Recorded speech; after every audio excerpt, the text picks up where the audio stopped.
আজকে আমি আমার বরকে বলেছি আমার খুব খিদে পেয়েছে, তুমি তেলে ভাজা নিয়ে আসো। তেলে ভাজা খেতে ইচ্ছা করেছে।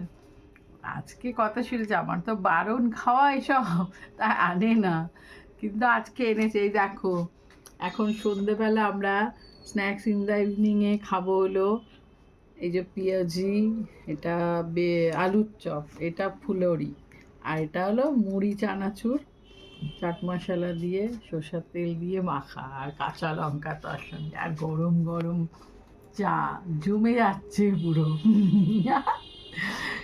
উফ, কতদিন পর একটু স্বাদ নিব। আগে তো আমার বাবা বাড়িতে অতিথি আসলে লোকে মিষ্টি নিয়ে আসে, আমার বাবা এত এত তেলে ভাজা নিয়ে আসতো, সবাই আমাকে খেপাতো। আমি তখন অত বুঝতাম না, আমার বাবা খেতে ভালোবাসে, সিধে গোটা মানুষ, অত বোঝে না।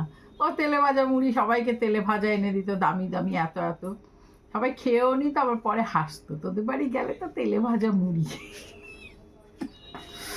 আমার বাবা কিন্তু অনেক বড় জায়গায় চাকরি করতো, সাহেবি জায়গায়, সব জানে, কিন্তু ওনার ওটা ফেভারিট। ফুলুরি, তেলে ভাজা, আলুর চপ, বেগুনি, এগুলো খেতে ভালোবাসে।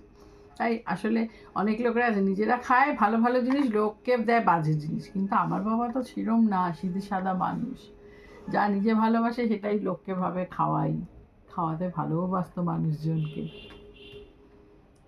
চাই চুমুক দি, আর একটা বেগুনি আর পেঁয়াজিতে জমে গেল।